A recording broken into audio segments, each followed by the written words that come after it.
Hello friends, आपका स्वागत है आपके अपने YouTube channel Gurukul techno classes. Friends, हम लोग को जो प्रीवियस क्वेश्चन पेपर जो हम लोग की सीरीज़ चल रही थी, उसका जो नेक्स्ट पार्ट इसमें हम लोग डिस्कस करेंगे, जो कि हमारा 51 क्वेश्चन से स्टार्ट होता है।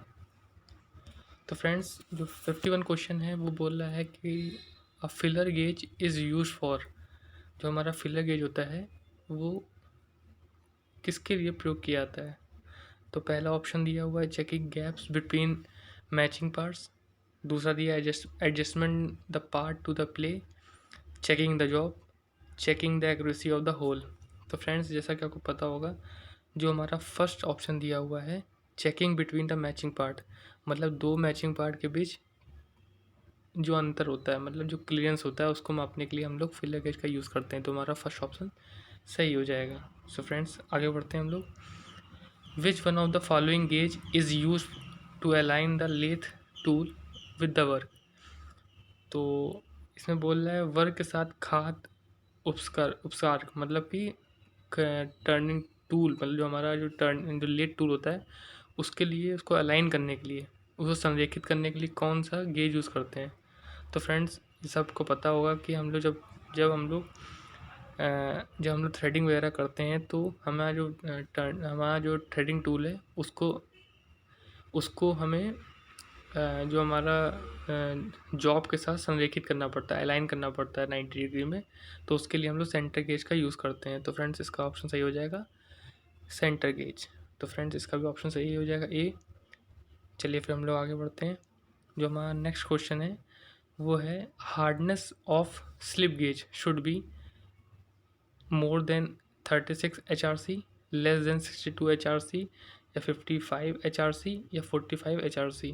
तो फ्रेंड, जो हमारी हार्डनेस होती है उसके लिए एक हमारा एक मात्रक होता है जिसे हम लोग कहते हैं HRC। HRC, इसका जो HRC होती है हमारी, वो हमारी हार्डनेस का ही नापने का एक जरिया होती है, या फिर हम मात्रक कह सकते हैं। तो फ्रेंड्स, तो इसमें दो ऑप्शन जो दिए हुए, पहला और दूसरा, मोर देन द 63 HRC और लेस देन द 62 HRC। तो फ्रेंड्स, स्लिप गेज की जो HRC होती है वो हमारी 63 HRC से ज़्यादा होती है ना। यहाँ पर अगर ये बोलता कि 62 HRC से ज़्यादा, हाँ, और इसकी जगह ये ऑप्शन ना होता 63 HRC, तो हम 62 HRC से ज़्यादा लगा सकते थे। लेकिन यहाँ पर एक्चुअली में ये 62 HRC से कम बोल दिया है, तो ये हमारा रॉन्ग हो जाता है। और ये वाला जो फर्स्ट ऑप्शन है ये सही हो जाता है। तो फ्रेंड्स, बिल्कुल कन्फ्यूज ना होइएगा, 62 HRC से ज़्यादा हो सकती है, 62 HRC से ज़्यादा हो सकती है, लेकिन यहाँ पे जो सेकंड ऑप्शन है वो 62 HRC से कम दे दिया है, तो इसलिए गलत हो जाएगा। और जो हमारा फर्स्ट ऑप्शन है वो मे भी हम लोग कह सकते हैं कि सही है कहीं हद तक। तो फ्रेंड्स, पहला ऑप्शन सही हो जाएगा। तो फ्रेंड्स, आगे बढ़ते हैं हम लोग। तो फ्रेंड्स, हमारा नेक्स्ट क्वेश्चन है वो है a sine bar is available standard size, which one of the following is not standard size of sine bar. जो ये नीचे दिए गए साइन बार के साइज़ हैं, इनमें से कौन सा साइन बार नहीं मिलता है हमें? तो जैसा कि आपको पता होगा, जो हमारा साइन बार है वो 300 mm लंबाई में नहीं मिलता है। ये कई बार क्वेश्चन आया हुआ है। 300 mm में नहीं मिलता है। ये 250 में मिलता है, 100 में मिलता है, 200 में मिलता है, लेकिन 300 के मल्टीपल पे नहीं मिलता है। तो आगे बढ़ते हैं हम लोग नेक्स्ट क्वेश्चन की तरफ।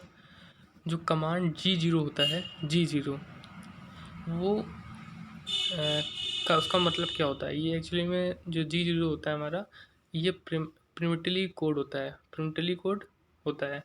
ठीक है, जी कोड हमारा जो होता है प्रिमिटिवली कोड होता है, और बेसिकली ये CNC की प्रोग्रामिंग करते हैं, तो ये बहुत ही फंडामेंटल कोड है। तो जो हमारा ये फर्स्ट G0 होता है, ये हमेशा रैपिड मोशन के लिए यूज़ करते हैं। ठीक है फ्रेंड्स, तो एक मैं इसके लिए एक वीडियो बना दूंगा जिसमें आपको सारे जितने भी CNC के जो मेन जो हमारे यूज़फुल, जो हमारे हमेशा क्वेश्चन पूछे आते हैं CNC से रिलेटेड, वो हम लोग कवर करेंगे उसमें। तो फ्रेंड्स, कमेंट सेक्शन में बताइएगा कि आपको और भी ऐसे कौन से ट्रेंडिंग टॉपिक है जिसमें आपको दिक्कत होती है या फिर आपको क्वेश्चन करने में थोड़ी प्रॉब्लम होती है, तो फ्रेंड्स बताइएगा ज़रूर। सो फ्रेंड्स आगे बढ़ते हैं हम लोग। तो नेक्स्ट क्वेश्चन ये बोल रहा है कि विच one of the following is the command for feed motion in straight line. Feed motion के लिए, फीड मोशन जो होता है हमारा स्ट्रेट लाइन में, उसके लिए कौन सा प्रिम्पटली कोड होता है हमारा इनमें से। तो फ्रेंड्स जैसा कि आपको पता होगा, G0 जो हमारा होता है वो हमारा रैपिड रैपिड रैपिड मोशन के लिए होता है, और इसी तरह G01 होता है वो हमारा feed motion in straight line, feed motion in straight line के लिए होता है। तो फ्रेंड्स ये पहला ऑप्शन सही हो जाएगा, ए इसमें। ठीक है फ्रेंड्स, ये दो आपको कवर हो गया इसमें, कम से कम एटलीस्ट इस क्वेश्चन आंसर में आपको ये 2 CNC के क्वेश्चन मिल गए आपको। इसीलिए अब मेरी कोशिश रहती है कि कोई किसी ट्रेंडिंग टॉपिक से अच्छा है कि आपको मिक्स क्वेश्चन बताया जाए, जो कि आपको किसी भी एग्ज़ाम में देखने में मिलते हैं। क्योंकि होता क्या है, जब हम कभी किसी एक टॉपिक को पढ़ने की कोशिश करते हैं तो हमारे कई सारे क्वेश्चन छूट जाते हैं। तो इसीलिए मिक्स क्वेश्चन सीरीज़ में आपको ये फ़ायदा मिलता है कि आप कई सारे टॉपिक को एक साथ कवर कर सकते हैं। तो फ्रेंड्स आगे बढ़ते हैं हम लोग। आगे बढ़ते हैं हम लोग। हमारा क्वेश्चन, नेक्स्ट क्वेश्चन है, which one of the following will suitable for checking the squareness. वर्गीकृता मतलब कि स्क्वायरनेस चेक करने के लिए कौन सी हम लोग इंस्ट्रूमेंट का यूज़ करते हैं। तो फ्रेंड इसमें कुछ सोचने वाली बात नहीं है। फर्स्ट ऑप्शन जो दिया है हमारा ट्राई स्क्वायर गुनिया, यानी उसके द्वारा हम किसी भी जॉब की स्क्वायरनेस को यहाँ से चेक कर सकते हैं। हम लोग इसको लगा के इसमें चेक कर सकते हैं कि कितना स्क्वायर है, क्योंकि ये 90 डिग्री में होता है ट्राई स्क्वायर हमारा। तो फ्रेंड्स आगे बढ़ते हैं हम लोग। तो हमारा नेक्स्ट क्वेश्चन है, the purpose of a rough milling. Rough milling का मुख्य उद्देश्य क्या होता है। तो पहला ऑप्शन दिया है to remove the excess material in shortest possible time, to provide the rough surface suitable for finishing speed, to remove the small amount of material at a high speed, to finish the rough surface. तो friends जैसा आपको पता होगा कि to remove the excess material in shortest time, है ना। तो ये हमारा फ्रेंड्स जो ऑप्शन दिया है फर्स्ट वाला, वो बिल्कुल सही है कि हम लोग जो एक्सेस मटेरियल है उसको जल्दी से जल्दी, मतलब बिना किसी कम से कम समय में निकालने के लिए हम लोग इसका यूज़ करते हैं, किसका, रफ मिलिंग का। ठीक है। The saddle moves horizontal, the saddle moves horizontal to provide which feed. जो हमारा सैडल जब हमारा हॉरिजॉन्टल मूव करता है सैडल, तो हमारी कौन सी फीड मिलती है। तो friends horizontal, vertical, downward, upward. तो फ्रेंड्स जब हमारा सैडल हमारा हॉरिजॉन्टल मूव करता है तो हमें हॉरिजॉन्टल फीड मिलेगी। इसमें कुछ सोचने वाली बात नहीं है, क्योंकि दोनों ही चीज़ हॉरिजॉन्टल चल रही हैं। ठीक है फ्रेंड्स, तो आगे बढ़ते हैं हम लोग। विच one of the following is the example of multi point cutting tool. Multi point cutting tool का कौन सा उदाहरण सही है। Milling cutter, broaching tool teeth, broaching tool, broaching tool, milling cutter, drilling tool. देखिए फ्रेंड, जो हमारा ड्रिलिंग टूल होता है वो हमारा एंड कटिंग टूल होता है। ठीक है, एंड कटिंग एज टूल होता है, तो ये हमारा मल्टी पॉइंट कटिंग टूल नहीं है। मिलिंग कटर वो होता है, और उसी तरह ब्रोचिंग टूल भी होता है। तो इनमें दोनों सही है, तो ये फर्स्ट ऑप्शन हमारा सही हो जाएगा, क्योंकि ब्रोचिंग टूल में भी कई सारे दांते एक साथ होते हैं और मिलिंग कटर में भी कई सारे दांते उसकी परिधि पे लगे होते हैं। ठीक है, जो कि एक साथ किसी भी सरफेस को कंटिन्यूस काटते हैं। ठीक है फ्रेंड्स, आगे बढ़ते हैं हम लोग। Which factor affects the size of cam. Which factor affect the size of cam. ठीक है, पहला दिया है pressure angle, basic circle, hub size, none of these. तो फ्रेंड्स पहला जो इसमें पहला ऑप्शन दिया हुआ है प्रेशर एंगल, वो हमारा फैक्टर अफेक्ट करता है साइज ऑफ कैम। प्रेशर कोण के द्वारा हम लोग का एक जो ये हमारा प्रेशर एंगल होता है वो हमारा साइज़, किसका, कैम का साइज़ को इफ़ेक्ट करता है हमारा। ठीक है फ्रेंड्स, तो आगे बढ़ते हैं हम लोग। आई होप आपको ये वीडियो पसंद आ रहा होगा। Profile of a cam on which the follower neither reciprocate nor oscillate. ठीक है, जो हमारा कैम की जो प्रोफाइल जिस फॉलोअर को मतलब फॉलो करती है तो मतलब रेसिप्रोकेट करती है, मतलब कि उसका जो मूवमेंट होता है वो हमारा ऐसा ऐसा होता है।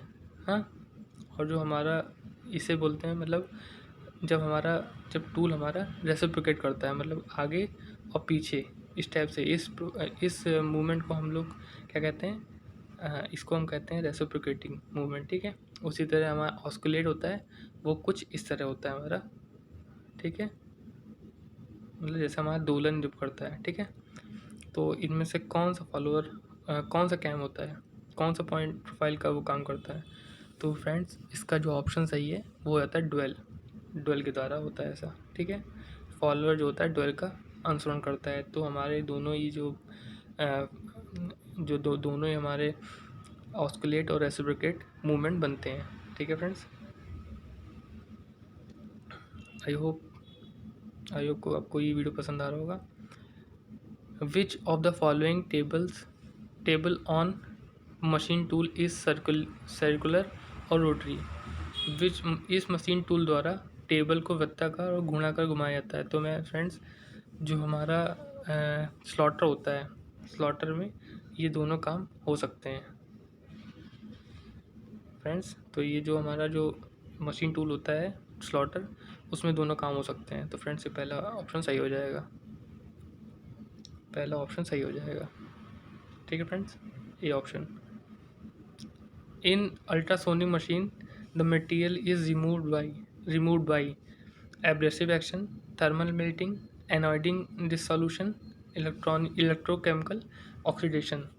तो फ्रेंड्स जो इसमें ये बोल रहा है अल्ट्रासोनिक एब्रेशन को हटाया जाता है, तो वो ये होता है एब्रेसिव एक्शन द्वारा। एब्रेसिव एक्शन के द्वारा ये हटा सकते हैं हम लोग मटेरियल को अल्ट्रासोनिक जब मशीनिंग करते हैं, अल्ट्रासोनिक मशीनिंग द्वारा। ठीक है फ्रेंड्स, तो ये ऑप्शन ए सही हो जाएगा इसका। ठीक है फ्रेंड्स, आगे बढ़ते हैं हम लोग। In EDM the temperature develop is of the order. EDM machine किस विकसित तापमान पर क्रम पे काम करती है। तो फ्रेंड्स जो हमारी ईडीएम होती है, ईडीएम वो 10,000 सेंटीग्रेड पे, हमारी 10,000 सेंटीग्रेड पे काम करती है, 10,000 सेंटीग्रेड पे काम करती है। ठीक है फ्रेंड्स, इसका ऑप्शन ए हो जाएगा सही।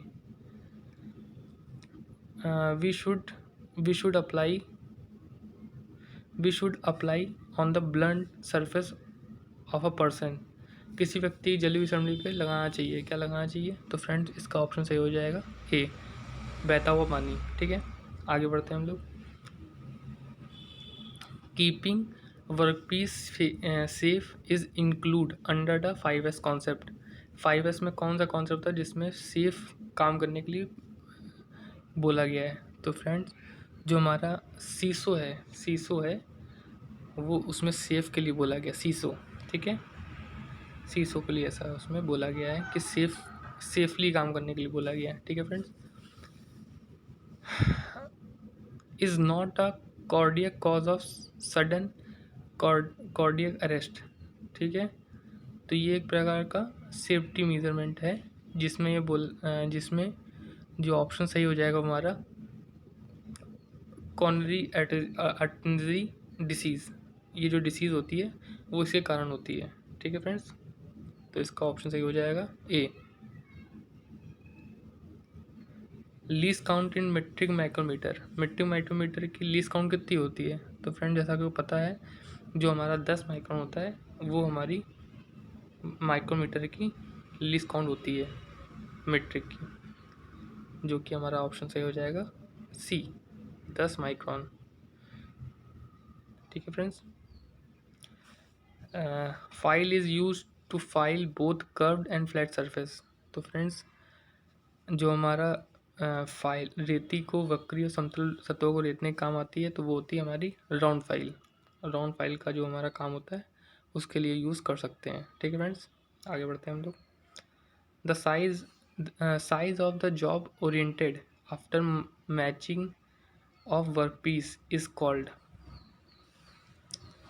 वर्कपीस को मशीनीकृत करने के बाद प्राप्त हुए जॉब को आकार को क्या कहते हैं। तो फ्रेंड जैसा कि आपको पता है जब हम लोग मशीनीकृत कर देते हैं तो जो हमारा जॉब के भी जो मिलता है उसके साइज़ को क्या कहते हैं हम लोग, उसको कहते हैं एक्चुअल साइज़, क्योंकि हम उसको नाप सकते हैं। ठीक है, जो नापते हैं हम लोग जॉब बनने के बाद उसको एक्चुअल साइज़ कहते हैं। बेसिक साइज़ जो हमारी इंजीनियरिंग ड्राइंग में दी जाती है उसको कहते हैं। ठीक है, और मैक्सिमम और साइज़ और न्यूनतम साइज़ जो हम लोग को अलाउंस उसके ऊपर दिए जाते हैं बेसिक साइज़ पे, वो होते हैं हमारे। फ्रेंड जब हम लोग ये ट्रेंडिंग टॉपिक पे बात करेंगे तो इसमें सब कवर कर लेंगे, लेकिन बेसिकली हम लोग ये अभी तो क्वेश्चन सीरीज कर रहे हैं, तो हम लोग को फ़र्ज़ है कि हम लोग 100% दे के इस क्वेश्चन को सीरीज को समझ सकें। ठीक है फ्रेंड्स, आगे बढ़ते हैं हम लोग। 77S P6 fit press fit find it application in. तो ये जो हमारी फिट होती है वो हमारी किस में पाई जाती है? तो फ्रेंड्स जो हमारी स्प्लिट जर्नल बीयरिंग होती है वो उसमें हम लोग प्रेस फिट का यूज़ करते हैं। ठीक है फ्रेंड्स, तो ये हमारा फर्स्ट ऑप्शन सही हो जाएगा। ठीक है फ्रेंड्स, आगे बढ़ते हैं हम लोग। 2.5 in the given figure represent. 2.5 जो हमारा, देखिए बेसिकली ये जो इन्होंने ये बताना फिगर बनाना भूल गए, गलत हो गया, मिसप्रिंट हो गया। तो ये जो हमारा ये फिगर दिया है वो कुछ इस तरह दिया हुआ है हमारा 2.5। तो ये हमारी जो दी है वो हमारी सैम्पलिंग लेंथ दी है, तो इसका ऑप्शन सही हो जाएगा क्या? Sampling length. ठीक है,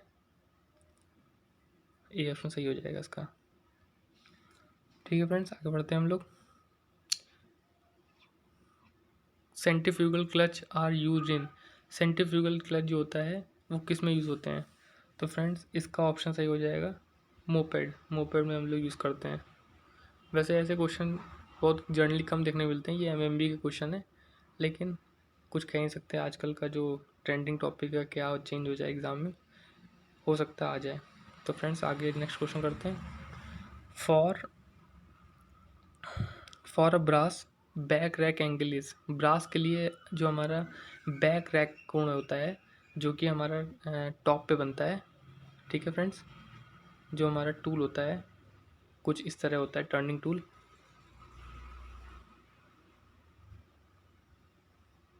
ठीक है, जो हमारा ये होता है वो हमारा फ्रंट क्लियरेंस एंगल होता है, और ऊपर जो होता है हमारा रैक एंगल बनते हैं, जो कि हमारा ब्रास के लिए 0 होता है। ठीक है फ्रेंड्स, ये क्वेश्चन कई बार आ चुका है, ये बहुत अच्छा क्वेश्चन है, ये ऑप्शन सही हो जाएगा इसका। ठीक है फ्रेंड्स, अब नेक्स्ट वीडियो में हम लोग इसके आगे क्वेश्चन को कंप्लीट करेंगे। So friends thank you, so bye bye, और keep watching our channel Gurukul technical classes. Thank you so much.